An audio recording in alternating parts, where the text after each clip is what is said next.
welcome to Beyond the Bite, a MovieJawn production of sorts. I am Rosalie Kicks, the old sport and editor-in-chief of MovieJawn, this fine print publication. And with me is my co-host. I'm Kate Beach. I'm the community outreach director at MovieJawn.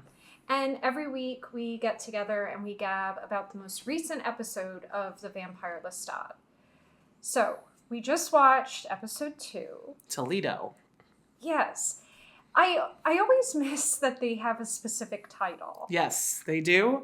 And this one is, first episode was Detroit. Second episode, we've got Toledo. Have you ever been to Toledo? Yes. Oh. Unfortunately. Okay. Well, to any viewers in Toledo, we apologize. Yeah, I'm sorry. I once stayed at a Red Roof Inn there that was just deplorable. Okay. And I should not associate that, though, with the I don't think it's probably the whole city's fault. Right. But it left an impression. It's my memory. And it's your memory. So as we know, this show is about memory and about time and hotel rooms in a lot of cases, actually. Lestat having some very interesting experiences in hotel rooms and so far this season. Yeah. Yes, we will get to that. But where it opens up is his bandmates kind of dealing with the fact that they realize he is a vampire. Yes, a real one. A real one. Because apparently they thought it was just kind of an act. Right. It was a little showbiz, a little razzle-dazzle. Right. Yeah, and the normal person might think that, but we're not in that world. And there is one bandmate in particular that ends up leaving because of it. Yeah. We also have his mother, who is now on the tour bus. She's in the mix. So I feel like this episode is a lot more calmer than the first one because we have a structure. It's something approaching linear. It's not quite, but it's much closer than the season premiere was. Yes. Right.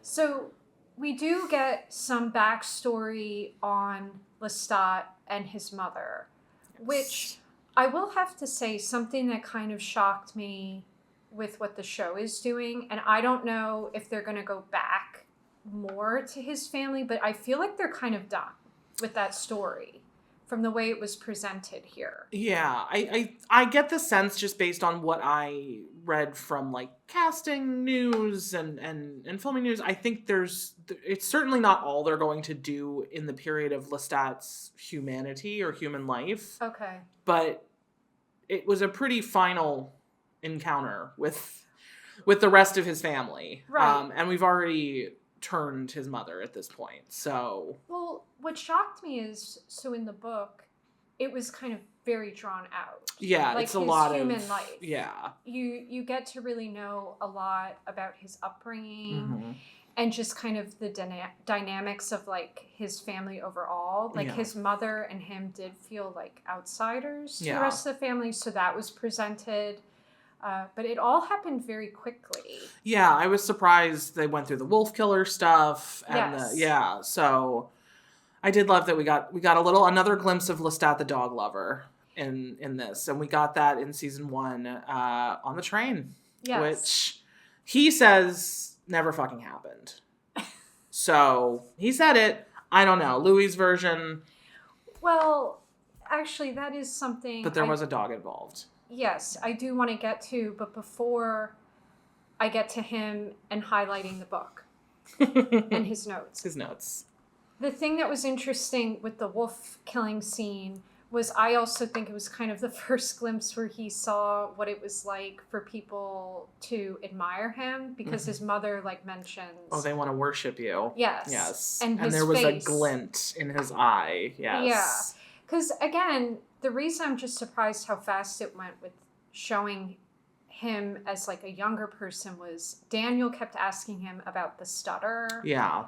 But we really didn't see there was a little bit of it. Right. There was a bit of it. Although I am assuming because, I said they got much more linear, but still not entirely linear. Right. I do think there is a good chance we'll be revisiting, if not his childhood, his like later, adult-ish life as a human. Not quite adult, but and like. I guess. So I think we'll probably see more of something in a sort of vignette-y kind of sense. Yeah. But I don't know. Well, and I guess I should kind of just understand nothing's off the table here. Yeah, I think they're going to go wherever they want to go and cover what Right. they want to cover exactly when they want to do it. Yeah, especially because it is so different than like what they did before with, like, I just feel when Louis was telling the story, everything went in order. Yeah. That's not happening. No. Yeah. So, but I do want to talk about, you know, so in this episode, we do see an encounter of Lestat and Louis. Yeah. And it's the one, honestly, I feel like everyone's been waiting for because it was teased. It was. And it was still great. Which, it's funny though, the way that it was teased, I thought it was something regarding a divorce. Everyone thought it was their like divorce proceedings. Okay. Yes. I think the chatter at the time, I remember when this clip was released. And some of it I think was joking and some of it was like, maybe it really is, but it was, yes, Louis and Lestat's divorce settlement. Right. But instead it was, so basically Lestat was getting called in by this law firm. Yes. For destroying the hotel. Which, the property of one Mr. Thomas Pitt. Which you figured out right away. I don't know why it immediately in my head when that's not in a book. And yeah, it's a nice little nod, I guess, to the movie, to Thomas Cruise. Oh God, that sounds very weird to say. Thomas Cruise and Brad Pitt. Yeah, Thomas Pitt. So, but just, surprise, it's Louis. Yes, because that was something that they, I guess changed for the show. Because in the book, I do not remember Louis changing his name at any point. Yeah. Well, and he also not, isn't... like, seriously, yeah. Right. But apparently, Louis, who now goes by Thomas Pitt, is... I don't even know, like a real estate mogul. He's just like kind of checking in on what Lestat's up to in reaction to the book. He's been, But he seems to have his he gets 45% of Lestat's merch, which is wild. Like, how does he, like, that's what I'm saying. He seems to have his fingers in a lot of things. I mean, he did in the previous season though too. He and Armand were art collectors. They had, the Dubai situation. I think a lot of vampires have their fingers in a lot of pies. Right. Because I think that they invest in a lot of things. That's how they get all the wealth, right? And they build their empires. And that Dubai penthouse was not cheap. Well, and I'm glad you brought that up because I do feel vampire economics. Yes. That Louis, though, is the reason that they had all that. Louis was a great businessman. We saw it in his life. He was he was doing business in a ethically dubious way. Sure. But he was a business guy. He was making a lot of money and he was making sure his family was able to stay in that big, beautiful home. And right. So I think they never said thank you. To me. And they never did. They didn't. They were very mean to him about that work that he did. Which again, I kind of get it. Right. But he was doing what he had to do. Yes. And I know at one point in some of the older episodes, there was an episode where it kind of clicked for him, like, oh, I'm really good at business. Yeah. So, like, I can do different things to get by. Whereas I just feel Armand kind of... Well, again, number one Armand hater. Yes, but he clung on to that because he was just fine in that theater. Yeah, he was doing, yeah. So that's why I think a lot of... Yeah. The Dubai, the penthouse. Yeah, Louis. That was Louis. Yes, and now we see again he's kind of got investments. He's got stuff going on. But like you said, I think he spent the last 2 years since Lestat found out about the book, kind of keeping tabs on him and making sure, seeing what he's up to. Well, there was a mention, like very briefly.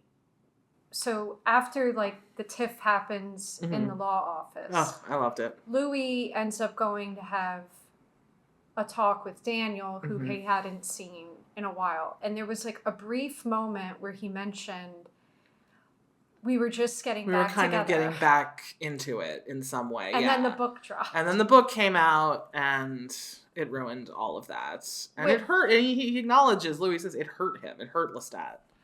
And I think... Of course it did.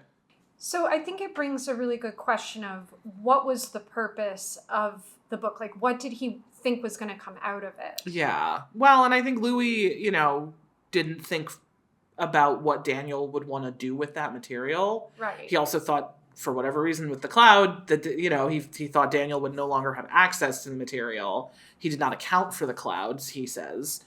And then, you know, we have to think about the fact that the book is published by the Talamasca, and what is their, you know, what's the motive there on their part, and what is Daniel doing in his work for them?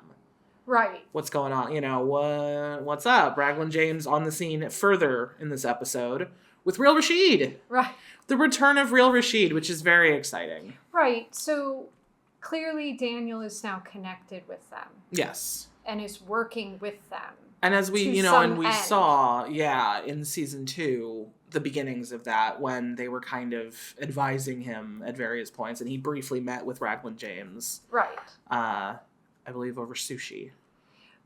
But I do want to back up a moment of how Lestat presented the book to Louis. So Louis actually, after they had their like little tiff at the law office, he ends up going to the concert, which I guess we could say was Lestat describing it as an exclusive fan experience. It was an exclusive fan experience, and I think he delivered. Oh, definitely. Hand-delivered, in fact. Yes, hand-delivered. His annotated. Highlighted. Noted. Flagged. Yes. Tabbed. Book. Edition. Yes.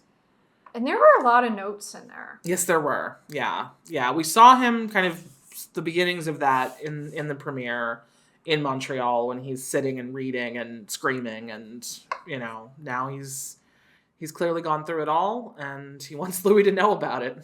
Yeah, and he wants Louis to know it was raining that night. Yes. Again, you know, and seeing kind of Louis' reaction when he's talking to Daniel about it, I just feel like, is Louis that clueless? Sometimes. Yeah. Yeah. I love Louis, but yeah. I love him too, but it's just like, wow, he's just very, I don't know, not very astute. Yeah, I agree. So anyway, Daniel's approaching him now and ends up kind of, I feel, a bit of a charlatan, because he made it seem like he wanted to chat with him kind of work out their issues, yes. But instead it was just to kind of bring him in to talk to the Talamasca because they want Louis' assistance. Yes. Which I thought was really rude. I thought it was really rude. It was a bait and switch, and, you know, I guess Malloy, you know, he doesn't really care that much. I think he finds both Lestat and Louis pretty amusing most of the time. And he's just kind of going to do whatever. I would agree with that. Yeah. He sees it like his own personal, like, soap opera. Yeah. That, for whatever reason, he's found himself in the middle of it. Yeah. But which he also kind of loves. Oh, definitely. Like, he's into that, yeah. Definitely. I think that he enjoys being in the middle of their tiff. Yeah. Which kind of makes me wonder what's going to happen with Daniel and Lestat's mother, because I feel at some point they're going to have a run-in. They were having a fun little smoke off the bus right. when they had a band meeting, you know. But I wonder if his mom is going to make... Well, I guess she realizes that he wrote the book. But speaking of mother... Mother. So, as we were watching it, I made the comment that she's a lot, which... Yeah. Obviously, that's where Lestat. That's where he gets it. Yeah. But I have a lot of questions. Great. And you more recently read the book, and yet... Right. Questions abound. So I have a lot of questions about their relationship. I mean, I think he kind of answers them. I think the big question, we know the answer. Right. And it's yeah.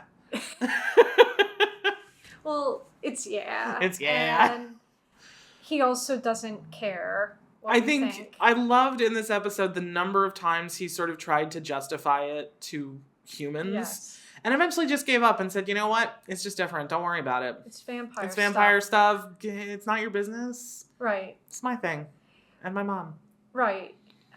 Mommy and me. But she kind of scares me a little bit. Yeah. She's a wild card. Yes. Like, I think so. She's the type of individual I would not want to get on the bad side of. No, I don't even really want to be on the good side. No. I would just like her to not know I'm a person. Well, and I feel like there must be a reason that they separated, right? Mm-hmm. Yes. Like, something happened. Yeah. And then it seems that every now and again they get She back. kind of pops up. Right. It seems much more under her control than his, which makes a lot of sense. Yeah. She's the mom. Right. But I did love the scenes of her in this episode, particularly like when she was at the concert. Mm-hmm. She was holding her ears. I loved that. I loved it. She was not impressed. I get the sense she did read the book. Mm-hmm. Because she seemed to know who Louis was. She knew what was up. And I think she's definitely got some opinions about Louis. Right. Yeah. There was a mention of, I see why you made a daughter for him. Mm-hmm. Yeah. So she's aware of, I guess, Lestat's history, what he's been up to, even though they're not always together. Always in contact and always together, yeah. But as for, with the book, I think it's staying pretty true to, like, it does show how she was made. Yeah. Which was she was ill. He decided to turn her in order to save her, basically. I honestly don't remember them having the revenge on the family. Mm-hmm. But, yeah, it seemed right. Deserved. It was deserved. Terrible family. Terrible people. Terrible, awful people. Yeah. So it was fine. His father looked like in Behind the Candelabra when Matt Damon sees Michael Douglas as Liberace without his, like, Liberace wig. That's what he looks like. Which, speaking of wigs, there were a lot of wigs. There was a lot of wig action, wig work afoot in this episode, especially in 18th century France. Right.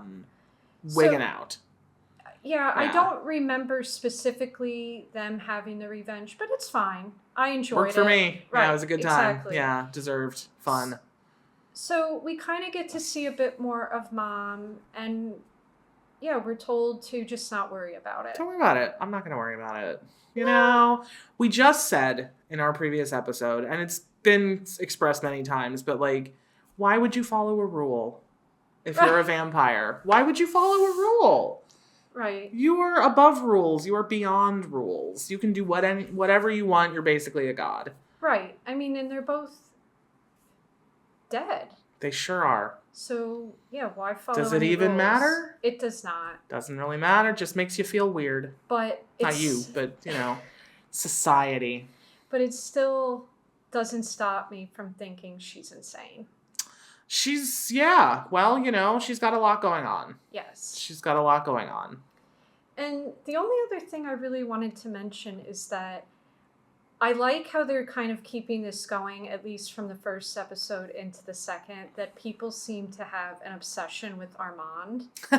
Like, he keeps coming up where people are, like, asking Lestat where he is, or have you seen him? What's the deal? Yeah. People want to know.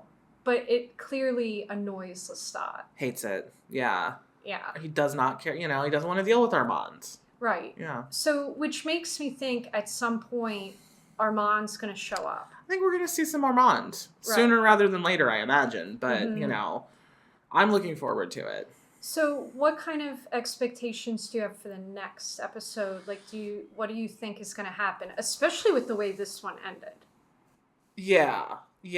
Well, I mean, I think that because we just talked about linear stuff and establishing a more linear timeline, and I just think they're still going to bounce around, so I hope that means we're going to see more of human Lestat. I really want to see more. I want to see, I think we're going to see some stuff that we know from the books but hasn't really been suggested on the show, so I don't want to throw it out there just now. But I'm looking forward to seeing more human Lestat, and I'm looking forward to seeing more sort of argument. Louis back in the mix a little more fully now, so I'm looking forward to seeing what's going on, what happens between him and Lestat for the rest of the season, and for the rest of life and the world. I just want to see them argue. Right. Forever. Well, and clearly Louis's going to have some kind of, I think, main storyline Yeah. given the end of this episode because the Talamasca just essentially, I don't want to say employed because they kind of coerced him. Yeah. And manipulated him with emotional baggage that he was just talking to Malloy about before he left to leave him with the Talamasca. Which, again, I think is really crappy of Malloy. It's a rude thing to do. And, Louis is still so clearly haunted by Claudia. Yes, that he sees her. Yes, truly, literally haunted. And it's the thing that he and Lestat most have in common at this point is that they do have these memories of her and so many horrific and sad regrets that for him to say that, Malloy to kind of roll out, and Raglan James to step right in and go, hey. Right, so basically, here's Bruce. Yeah. They want Louis to handle the situation in Detroit. The Fang Gang. Which, apparently, the leader, if I'm getting correctly, is Bruce. Killer.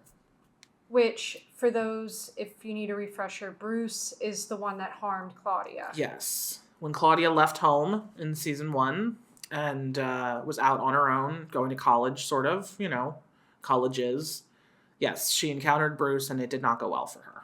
And we know that it obviously, just reading about it in her diaries, bothered Louis because the pages were those were out. pages that were edited from the record, yes. So at first, Louis wasn't going to help them. They flash a picture of Bruce, and now he's in. He's all on board. He's in. So I'm interested to see where that goes. Yeah. I think, and again, I do like that they're weaving Louis into the story more because I feel in season 2, it took a bit for them to get back to Lestat. Yeah. In that one, so I'm glad they're not really wasting any time. No, and I think they're right to do. When you have, Jacob Anderson and Sam Reed have such amazing chemistry together, and even separately, they're so great at their individual roles that you want to see both of them. You want to see them together. You want to see them apart. You want to just see them both. Which is why we want to see them just fighting. And I want to see them fight. I want to see more. I wanted it to be a divorce proceeding, and I want it to then be an immediate remarriage. So before we get too into the show, and we'll end here, I want to know, do you want to see them back together? Yeah. Okay, good. Why not? Yeah, they're immortal. Yes. Back together. I want to see them broken up again. I want to see the cycle like the washing machine. To me, they're like star-crossed lovers. Yes. Yes. It's terrible. They've done terrible things. They're not human beings anymore. It doesn't really matter. They're perfect. Together. They're perfect. They love each other. Okay, good. I was worried you were going to say no. Oh, no. Okay, good. No. All right, well, we'll see what episode 3 brings. And in the meantime, you can follow MovieJawn on Instagram, YouTube, TikTok, Blue Sky, all at MovieJawn. All those places. But thanks for tuning in, and see you next time. Goodbye.